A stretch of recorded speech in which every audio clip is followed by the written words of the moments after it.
प्रदेश police constable भर्ती 60,244 post final cut off. Tie breaking rule क्या है? टाई ब्रेकिंग रूल को लेकर बहुत सारे साथियों के कमेंट्स आ रहे हैं कि मैम ये टाई ब्रेकिंग रूल क्या है। तो साथियों आज आपको इस वीडियो में पता चलेगा ये टाई ब्रेकिंग रूल क्या है। इसकी वजह से बहुत सारे बच्चे बाहर होने वाले हैं फाइनल मेरिट में, यानी सिलेक्शन होने के बावजूद भी बच्चे बाहर हो जाएंगे।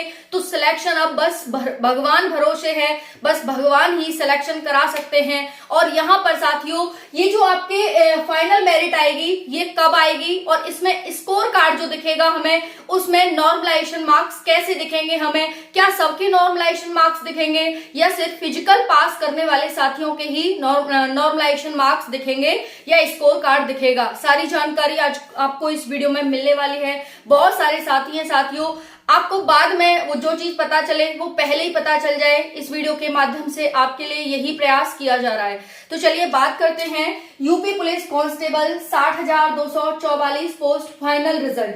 आप सभी की दौड़ समापन की ओर है। 27 फरवरी लास्ट है आप सभी का दौड़ का, ठीक है।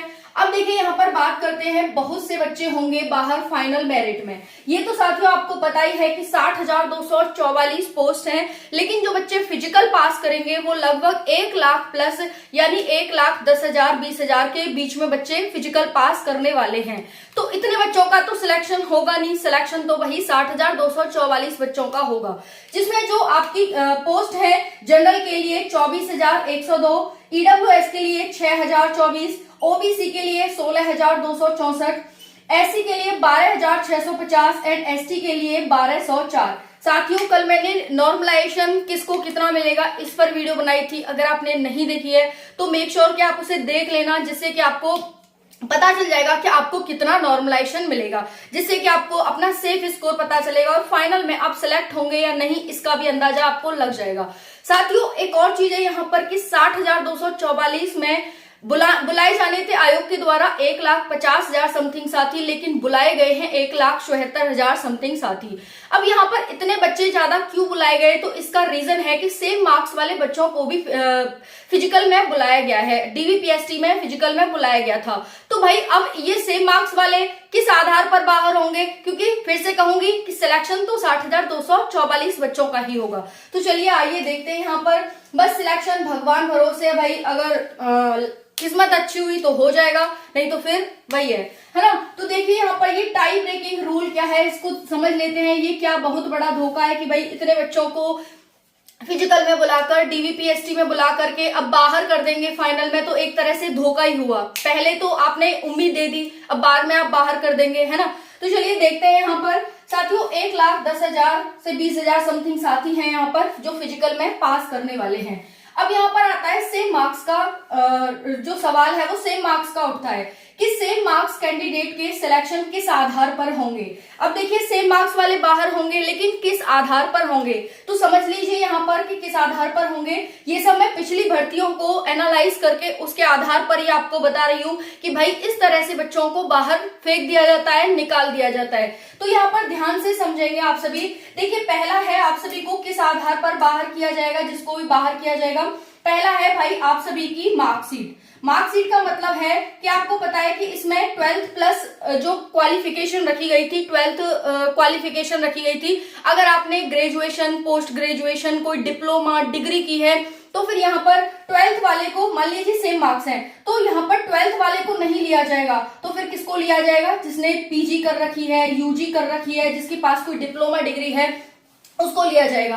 तो पहला तो हो गया मार्कशीट के आधार पर। अब दूसरा है साथियों डीओबी के आधार पर, यानी डेट ऑफ बर्थ के आधार पर। मतलब क्या है कि मान लीजिए कोई बच्चा है 1994 में उसका जन्म हुआ है, एक बच्चा है सेम मार्क्स वाला ही जिसका 1998 में जन्म हुआ है, तो 1994 वाले को लिया जाएगा यहाँ पर, 1998 वाले को रिजेक्ट कर दिया जाएगा। समझ में आ गया आप सभी को? वैसे ही बहुत सारे बच्चे होंगे, कोई 95 का होगा, कोई 96 का होगा, कोई 99 का होगा, जिसके सेम मार्क्स होंगे इस आधार पर। अब तीसरा है साथियों यहाँ पर नेम। अगर मान लीजिए इस आधार पर से भी बच्चे बच गए, तो मान लीजिए जैसे कि नाम आपका नाम है अनुराधा, ठीक है, आपका नाम अनुराधा है और किसी का नाम है सिया, ठीक है, तो किसको लिया जाएगा इसमें से? इसको हटा दिया जाएगा, इसको ले लिया जाएगा, समझ आ गया। और उसके बाद है साथियों यहाँ पर आपके पास खेल के मेडल हैं, कोई आपने नेशनल या इंटरनेशनल लेवल पर आपने कोई सर्टिफिकेट प्राप्त किया है, तो उस आधार पर भी बच्चे को यहाँ पर लिया जाएगा।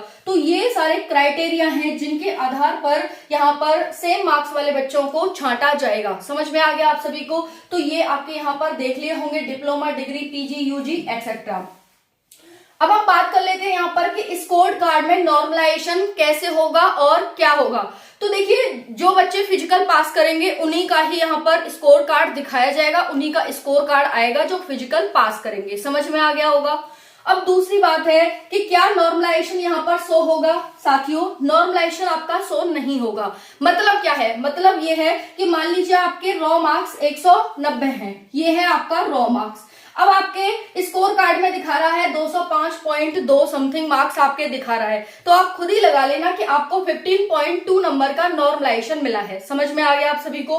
मैं क्या कहना चाहती हूँ? मैं कहना चाहती हूँ कि स्कोर कार्ड सिर्फ फिजिकल पास करने वाले बच्चों का ही आएगा। और दूसरा है कि स्कोर कार्ड में ऐसे नहीं दिखाएगा कि ये आपके रॉ मार्क्स है, ये आपके नॉर्मलाइजेशन है। जैसे दिल्ली पुलिस में हो गया, उसमें तो पूरा पूरा दिखा देता है कि इतना आपको नॉर्मलाइजेशन मिला है, इतना डिडक्ट हुआ है, इतना आपका स्कोर किया था आपने, और फाइनल जो मार्क्स है वो आपके इतने हो गए, है ना।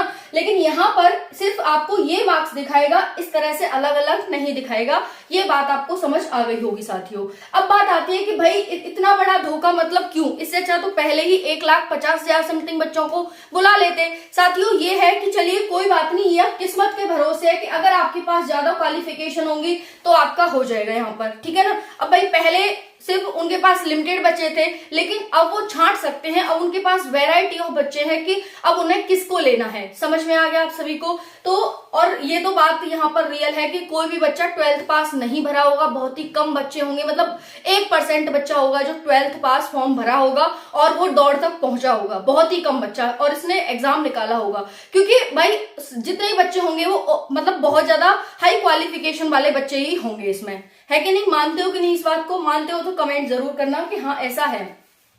अब साथियों, स्कोर कार्ड कब आएगा? अब देखिए, जैसे ही आपका ये फिजिकल खत्म हो जाएगा, उसके 15 से 20 दिन में यानी मार्च में आपका स्कोर कार्ड ये दिखा देंगे। समझ में आ गया? तो मार्च में स्कोर कार्ड आएगा और उसमें आप सभी के जो भी कैंडिडेट यहाँ पर फिजिकल क्वालिफाई करेंगे उनके मार्क्स यहाँ पर शो होंगे। आई होप इतनी जानकारी आप सभी को समझ आ गई होगी। बाकी साथियों, बात रह जाती है फाइनल कट ऑफ को लेकर, तो बिल्कुल भी परेशान ना हो, उस पर मैं पूरा काम कर रही हूँ। जल्दी से जल्दी आपको फाइनल कट ऑफ दूंगी, क्योंकि साथियों अब आपकी दौड़ कंप्लीट हो रही है और कंप्लीट होने के बाद जल्दी ही बात आती है फाइनल कट ऑफ की। तो अगर देखिए यहाँ पर आपके पास क्वालिफिकेशन है, बहुत अच्छी अच्छी डिग्रियां हैं, तो बिल्कुल भी परेशान होने की जरूरत है नहीं। आप सिलेक्टेड हैं, इस चीज को लेकर निश्चिंत रहिए। बाकी आगे क्या होगा अभी हम कुछ भी ऐसा प्रेडिक्ट नहीं कर सकते कि भाई इसका हो जाएगा उसका नहीं होगा। ये तो एक किस्मत है और दूसरी मेहनत है। ठीक है जी, थैंक यू, जय हिंद।